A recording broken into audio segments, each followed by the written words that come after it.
Online class में आपका स्वागत है। आज का जो ये सेशन है वो हम लोग कूलॉम्स लॉ के साथ ही स्टार्ट करेंगे क्योंकि इससे पहले जो हमने सेशन लिया था उसमें हम लोगों ने force between two charge particle discuss किया था और force between two charge particle का मीनिंग ही होता है कूलॉम्स लॉ। ठीक है। कूलॉम्स लॉ में हमने वेक्टर रिप्रेजेंटेशन भी कंप्लीट कर दिया था। कहीं ना कहीं मैंने 5 या 6 पॉइंट यहाँ पर डिस्कस कर रखे थे। ठीक है, इसकी जो प्रीवियस क्लास थी। आज हम लोग ये देखेंगे, फोर्स देखेंगे मल्टीपल चार्ज सिस्टम का किसी इंडिविजुअल चार्ज के साथ। ठीक है ना, यानी कि कूलॉम्स लॉ का थोड़ा सा इलोबरेशन फॉर्म ही है। ठीक है ना, तो चलिएगा हेडिंग डाल लेते हैं। आज के लिए हमारा ये 7 पॉइंट होगा। पॉइंट भी आप याद रखेंगे कौन से हो रहे हैं। 7 नंबर का जो पॉइंट होगा उसमें हम लोग लिखेंगे force between a charge Q naught and a system of N charges. ठीक है ना, यहाँ पर लिख लीजिएगा force force between Q naught and a system of, थोड़ा सा ऊपर जा रहा है ना, इसको इरेज कर लो। फोर्स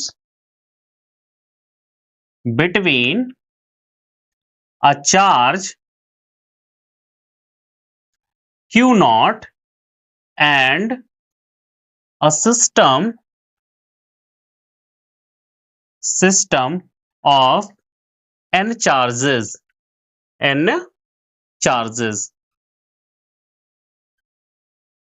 ठीक है, force between a system of N charges and a individual charge. ठीक है ना, तो इसके लिए सबसे पहले एक छोटी सी ज्योमेट्री बना लेते हैं।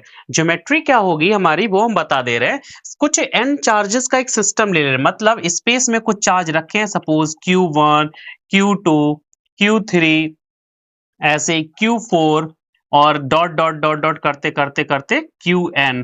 इस टाइप से ऐसे चार्जेस सिस्टम रखे हुए हैं आपके स्पेस में। ओके, और इसको एक बॉडी के अंदर हम लोग कंसीडर कर ले रहे हैं। सपोज ये ऐसी कोई एक बॉडी थी, ऐसा कोई एक सिस्टम था जिसमें कितना चार्ज रखा है, n नंबर ऑफ चार्जेस रखे। ओके, अब इस बॉडी से एक कुछ डिस्टेंस r पर हमको क्या लेना है, एक चार्ज लेना है दूसरा Q नॉट।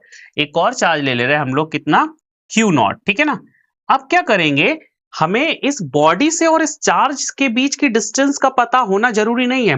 हमको पता होना चाहिए ये जो चार्ज पार्टिकल यानी कंपोनेंट जो चार्जेस है ना इस सिस्टम के, उसके इंडिविजुअल डिस्टेंस पता होनी चाहिए। ठीक है ना, यानी कि प्रत्येक चार्ज पार्टिकल से डिस्टेंस पता होनी चाहिए। जैसे अगर मैं Q1 की बात करूं तो ये सपोज R1, Q4 की मैं बात करूं तो ये हो जाएगी R4।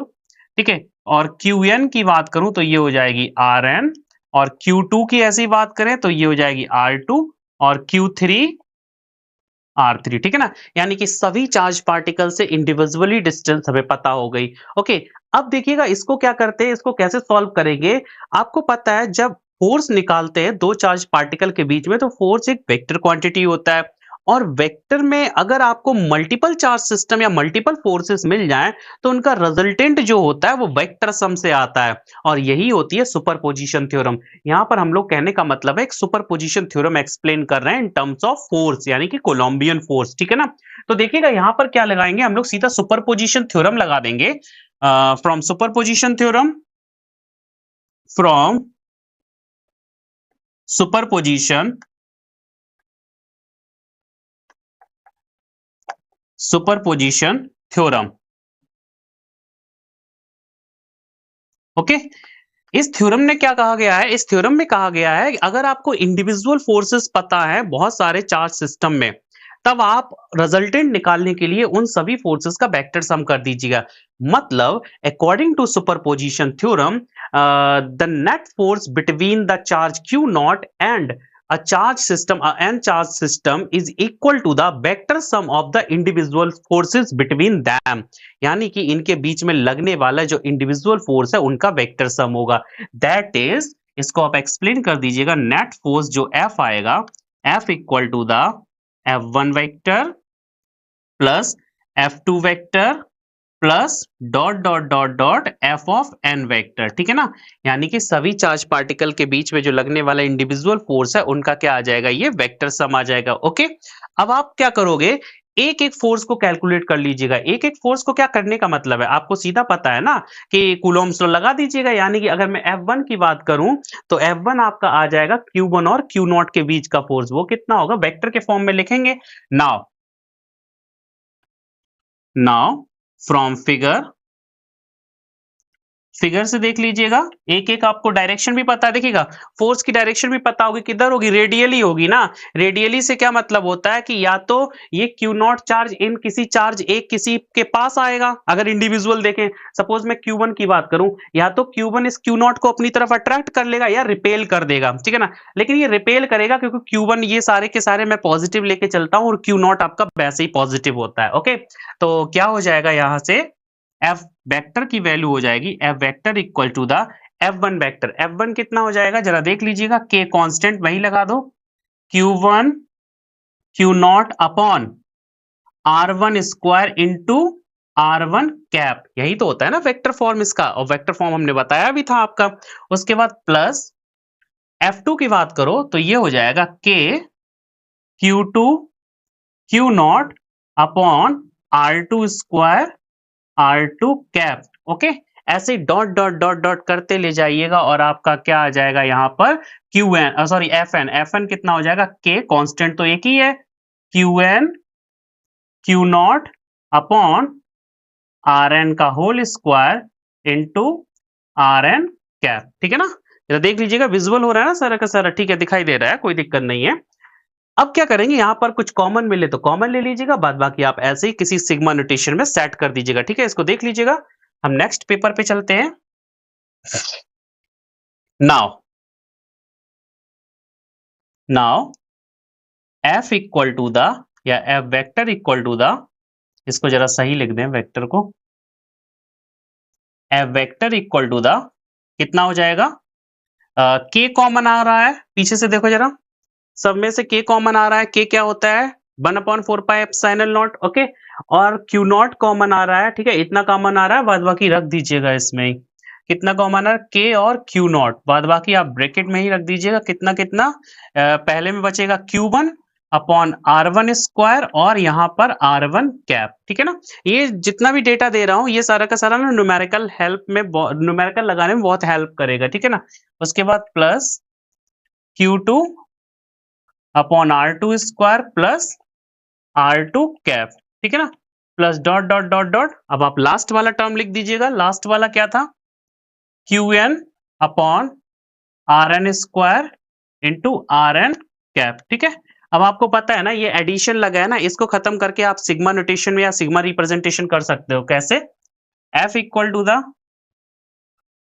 के क्यू नॉट बाहर रख लीजिएगा, अब आप सिग्मा यहां पर Q I upon R I का whole square into R I cap, I is start from 1 and terminate to n, कोई एक नंबर। ओके, तो ये आपका हो गया superposition theorem in terms of Coulombian force. ठीक है ना, तो कूलोम्बियन फोर्स के टर्म में ये सुपरपोजिशन थ्योरम आपकी आ चुकी है। ओके, यहां पर इतना कंप्लीट होने के बाद फोर्स का ही एक और नया फॉर्म लेके आएंगे। पहले हम लोगों ने क्या देखा, force between two charge particle, Coulomb's law को एक्सप्लेन कर दिया। ओके, वो फंडामेंटल था। उसके बाद force between a अनचार्ज particle system and a single charge Q not, okay, वो अभी अभी देख लिया।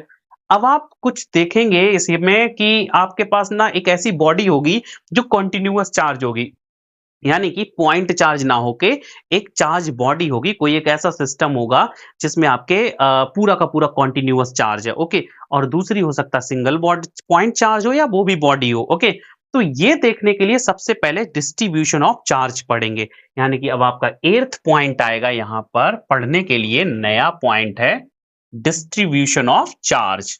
ओके, डिस्ट्रीब्यूशन डिस्ट्रीब्यूशन दिखाई दे रहा है, ज्यादा ऊपर हो गया क्या, नहीं तो distribution of charge.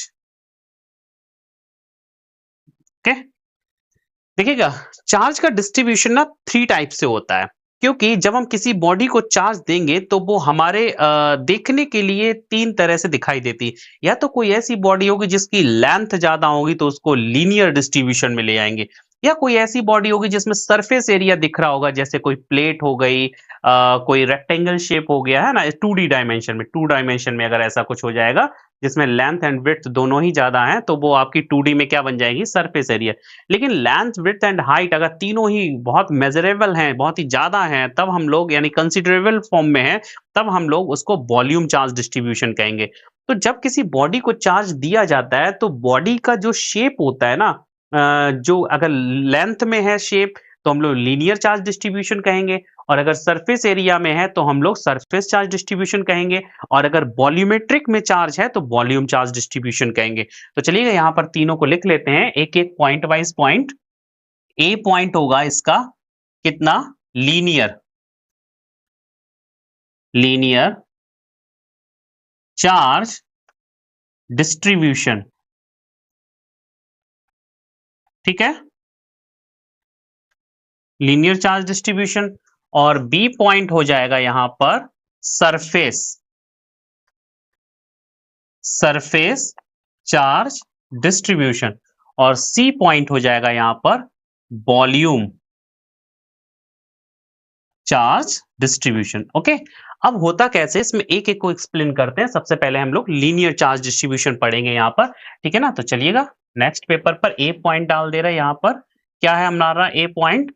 Linear charge distribution,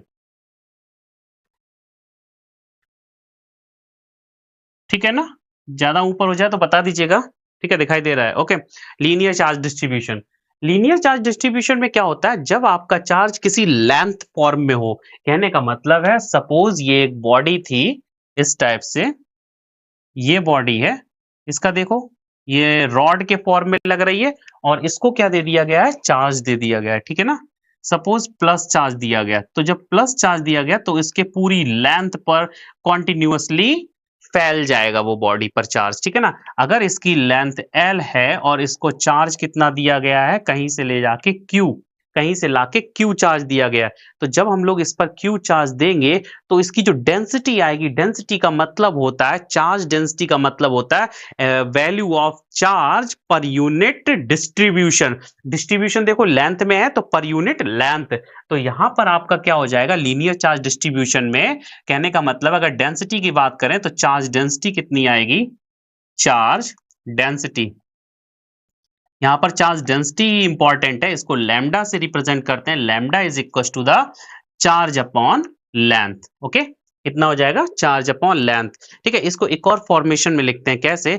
अगर कॉन्टिन्यूअस फॉर्म में है, कहने का मतलब है यहाँ पर एक और बात देखी जाती है कि जैसे जैसे लेंथ इंक्रीज हो रही है वैसे वैसे चार्ज भी इसमें इंक्रीज हो रहा है। कहने का मतलब जो कॉन्टिन्यूअस सिस्टम होता है, इसी को लिखने का एक और तरीका होता है, कैसे? Lambda is equal to the, आप ध्यान रखिएगा, अगर कांस्टेंट सिस्टम है तो Q अपॉन एल, अगर कॉन्टिन्यूअस इंक्रीज या डिक्रीज हो रही है चीजें तब आप कैसे लिखोगे? Lambda is equal to the D Q over D L, यानी कि डिफरेंशियल फॉर्म लिखोगे, ठीक है ना। और यहां से जो चार्ज निकालने का तरीका होता है वो कैसे लिखोगे? D Q equal to the D L into lambda. यहां से और कैसे लिख दोगे? D Q equal to the lambda into DL, यही डिफरेंशियल आपका इंटीग्रल बन जाएगा। ओके, तो कहीं पर चार्ज निकालने का, अगर कॉन्टिन्यूअस चार्ज बॉडी है तो वहां पर चार्ज निकालने का जो तरीका आएगा वो यहां से आएगा। Lambda equal to the Q upon L, ये तो कांस्टेंट सिस्टम के लिए है, लेकिन कॉन्टिन्यूअस सिस्टम अगर कहीं मिल रहा है तो उसके लिए डिफरेंशियल फॉर्म यूज करोगे। ओके, तो ये डेंसिटी तो एक ही बार में निकल आएगी क्यू अपॉन एल, लेकिन अगर कॉन्टिन्यूअस वो कहते हैं चार्ज हो रही है, डिस्चार्ज हो रही है बॉडी, तो ऐसे सिस्टम के लिए आप लोगों को ऐसे चार्ज निकालना पड़ेगा। D Q integral of D Q, ये इंटीग्रल का साइन है, ठीक है। Integral D Q is equal to the integral lambda D L, ठीक है ना, इसको याद रखिएगा। तो ये तो हो गया आपका लीनियर चार्ज डिस्ट्रीब्यूशन। ऐसे ही हम लोग बात करेंगे surface charge distribution. B point हो जाएगा क्या? Surface charge distribution, surface charge distribution, ठीक है। अब सरफेस चार्ज डिस्ट्रीब्यूशन के लिए क्या करेंगे? सरफेस चार्ज डिस्ट्रीब्यूशन में हम लोगों को क्या करना पड़ेगा? एक ऐसा सिस्टम कंसीडर करना पड़ेगा जिसमें आपका सरफेस एरिया हो। सपोज कोई हम लोग रेक्टेंगल प्लेट ले रहे, या स्क्वायर प्लेट या रेक्टेंगल इस टाइप से प्लेट ले रहे, और इसको हम लोगों ने क्या कर दिया? चार्ज दिया है, हम लोग पॉजिटिव चार्ज दे दे रहे। ओके, आप लोग जो मर्जी आए वो चार्ज देना, नेगेटिव दे देना, पॉजिटिव देना, लेकिन इनटू और डिवीजन वगैरह ऐसा कुछ मत सोचिएगा अपने मन में, ठीक है? इनटू वगैरह का कॉन्सेप्ट हम लोग मैग्नेटिक फील्ड में बताएंगे। चार्ज के सिंबल प्लस और माइनस ही होते हैं, ठीक है? अब यहाँ पर अगर इसका सरफेस एरिया, अगर सपोज इस पे चार्ज दिया गया है Q और इसका सरफेस एरिया A है, तब यहाँ पर जो डेंसिटी आएगी वो सरफेस चार्ज डेंसिटी आएगी, और वो कितनी होती है जरा देख लीजिएगा। सरफेस चार्ज डेंसिटी, ठीक है ना? सरफेस चार्ज डेंसिटी कितनी होगी, इसको हम लोग रो सॉरी सिग्मा से रिप्रेजेंट करते हैं। Sigma is equal to the charge upon area. ये तो कांस्टेंट के केस में हो गया, ठीक है ना, जब कांस्टेंट सिस्टम होता है। लेकिन कॉन्टिन्यूअस इंक्रीमेंट या डिक्रीमेंट होता है चार्ज या एरिया में, तब हम लोग यहाँ पर डिफरेंशियल यूज करते हैं। और इसको कैसे लिख सकते हैं, इसको लिख सकते हैं sigma equal to the differential form D Q over D A. अब यहीं से हम लोग चार्ज निकाल सकते हैं। कैसे निकालेंगे चार्ज, जरा देख लीजिएगा। डी क्यू यानी कि इसका integral is equal to the, इस डी ए को इधर ले जाओ, सिग्मा इंटू डी ए, ठीक है? और ये हो गया इंटीग्रल। यहाँ पर आपको लिमिट दिया जाएगा, एरिया बताया जाएगा, या एरिया निकालने के लिए कुछ लिमिट दिया जाएगा, तब आपका चार्ज आ जाएगा, ठीक है? सपोज कुछ ही डायमेंशन के साथ एरिया की डायमेंशन के साथ अगर चार्ज चेंज हो रहा है, तो वहां पर आप लोग ऐसे चार्ज निकालेंगे, ठीक है ना? यहाँ पर इतना याद रखेगी आप, ठीक है? तो ये आपका सरफेस चार्ज डिस्ट्रीब्यूशन हो गया। सी पॉइंट एक और रह गया आपका। सी पॉइंट आता है क्या, वॉल्यूम चार्ज डिस्ट्रीब्यूशन। क्या हो जाएगा, वॉल्यूम चार्ज डिस्ट्रीब्यूशन, ठीक है ना? वॉल्यूम चार्ज डिस्ट्रीब्यूशन करने के लिए हमें एक वॉल्यूम सिस्टम लेना पड़ेगा। वॉल्यूम आप चाहो तो एक स्फीयर ले लो, लेकिन हम लोग ना क्यूब ले ले रहे। क्यूब आसान है यहाँ पर समझाना, ठीक है? तो एक क्यूब ले ले रहे इस टाइप से, और ये क्यूब आपने चार्ज कर दिया है, कहीं बाहर से आप चार्ज लेके आए और इसको कितना चार्ज कर दिया, सपोज पॉजिटिव चार्ज दे दिया क्यूब, ठीक है? जो इसकी वॉल्यूम में डिस्ट्रीब्यूट हो गया कॉन्टिन्यूअसली, ठीक है? कितना चार्ज लेके आए थे, क्यूब, और इसका वॉल्यूम कितना है, v। तब यहाँ पर आपका वॉल्यूम चार्ज डेंसिटी काउंट की जाएगी। कितना होगा, volume charge density, volume charge density, ठीक है? वो कितना हो जाएगा, इसको रो से रिप्रेजेंट करते हैं। Rho equals to the volume charge upon volume, ठीक है ना? ये कितना हो जाएगा, rho equals to the charge upon volume. लेकिन अगर कॉन्टिन्यूअस सिस्टम है जो कि है अपने पास, ये तो कांस्टेंट के लिए होगा, तो इसी को हम लोग कैसे लिख लेंगे, और rho equal to the differential form D Q over D V. अब यहां से चार्ज आसानी से निकाला जा सकता है। D Q is equal to the integral के फॉर्म में, ठीक है? ये इंटीग्रल है, equal to the rho DV, ठीक है ना? अब यहाँ पर आपको डायमेंशन दी जाएंगी, उसी के अकॉर्डिंग आप चेंज कर लीजिएगा अपनी लिमिट को, ठीक है ना? इसको आपको पता है ना, डिफरेंशियल और इंटीग्रल की भी मैं एक क्लास ले चुका हूँ। वो जब तक नहीं आपको क्लियर होगी तब तक आपको यहाँ कुछ भी क्लियर नहीं हो पाएगा, ठीक है ना? तो इतना आप याद रखिएगा इस सारे सिस्टम को। तो हमारे तीनों चार्ज डिस्ट्रीब्यूशन आ चुके हैं। अब ऐसा मैंने क्यों किया, क्योंकि जब आपके पास, हमने अभी कहा ना, कूलॉम्स लॉ तो between two charge point charge के बीच में था। लेकिन अगर कोई चार्ज बॉडी है, जैसे कोई रॉड है, कोई सिलेंडर है, या कोई स्फीयर है, या कोई क्यूब है, क्यूबॉइड है, इस शेप में कोई बॉडी है, और एक छोटा सा पॉइंट चार्ज उसके पास लेके जाएंगे, तो फोर्स तो वहां भी लगेगा। लेकिन उसके मेजरमेंट के लिए डिस्ट्रीब्यूशन यानी कि चार्ज का पता होना चाहिए, उस डिस्ट्रीब्यूशन में कैसे चार्ज गया होगा, ठीक है ना? तो अब वहां पर नई हेडिंग आपकी आ जाएगी, क्योंकि 7 पॉइंट हो चुके थे आई थिंक। जरा देख लीजिएगा कितने पॉइंट हो चुके थे, 8, ठीक है ना? ये आपका 8 पॉइंट था डिस्ट्रीब्यूशन ऑफ चार्जेस। अब हम लोग 9 पॉइंट की बात करेंगे इस चैप्टर में। चलिएगा, 9 पॉइंट होगा, 9 पॉइंट लिख लीजिएगा। कितना, force between a continuous charge body and a point charge Q not, ठीक है ना? तो इसको एक्सप्लेन करेंगे, थोड़ा सा ब्रेक ले लेते हैं यहाँ पर।